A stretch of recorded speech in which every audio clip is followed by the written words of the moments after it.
মানে কি আর বলবো ভাই, একদিকে আর্জেন্টিনা ম্যাচ হারছে, গোটা পৃথিবী স্তব্ধ হয়ে রয়েছে, আর অন্যদিকে আর্জেন্টিনার কিছু পাগলা সাপোর্টার, মানে এক কথায় বলতে গেলে ছাত্রী সাপোর্টার গুলা উল্লাসে মেতে উঠছে। মানে এদের এগুলা কার্যকলাপ দেখলে আমার নিজেরই কান্না করতে ইচ্ছা করে। বাট এইগুলা কি রে ভাই, তোরা সাপোর্ট করস ভালো কথা, ভালো করে ভালো একটা কিছু দিয়ে উদযাপন কর, তাই বলে এইগুলা দেখার পরে ভাই একটা সুস্থ মানুষ পাগল হয়ে যাবে।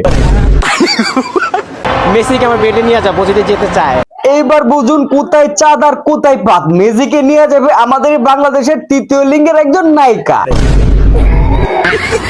আবার মেসিকে তার ব্যাটের মধ্যে শোয়ানোর অফার করতেছে। মেসি যদি যায় তো আমাদের মেসিকে এতটাই লো বাজেটের হয়ে গেছে, বিশ্বকাপ হারার পরে যে তৃতীয় লিঙ্গের মানুষের সাথে গিয়ে ব্যাট শেয়ার করে শুইবে।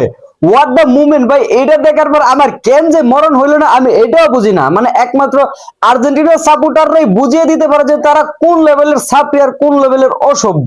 তারপর তাহলে হবো, চিন্তা ভাবনা করতে পারি যে হওয়া যায় কিনা।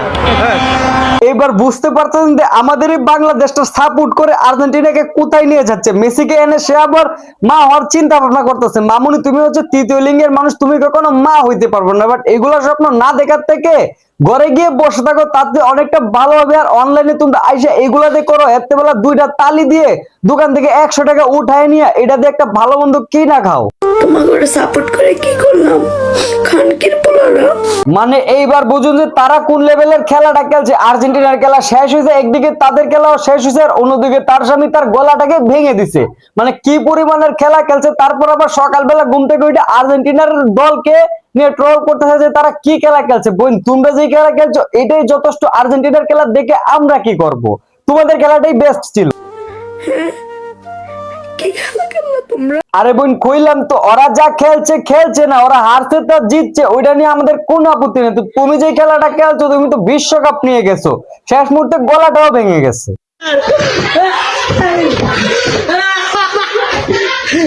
আস্তে আস্তে ম্যাচ আসছে আর্জেন্টিনার, এদিকে আমাদের বাঙালি নারী ঘরে নিয়ে আনা আর পারতেছিল না। আর্জেন্টিনা ম্যাচ আসছে বন্ধু, আর্জেন্টিনার এক একটা প্লেয়ার কি তোদের স্বামী নাকি যে এইভাবে তোরা কান্না করে মইরেই যাবি? বাদ দেস না, এবার বাদ দে, খেলা শেষ, তোরা এবার একটু থাম, এখন আর পাগলামি করিস না। খেলা শেষ হয়ে গেছে, 2-3 দিন হয়ে গেছে, এখন তোরা কেন পাগলামি করতেছিস? বাই দ্য ওয়ে বুঝলাম না বাঙালিরা যে এত সাপরি। মানে এটা দেখার পরে আমি বুঝতে পারছি যে তাদের জন্য আমাদের আরো বাংলাদেশের অন্য মানুষদের বদনাম হয়। এবার তোরা একটু চুপ থাক, আমাদের বাংলাদেশটাকে শান্তিভাবে থাকতে দে, খেলা শেষ, তোরাও শেষ হয়ে যাবে।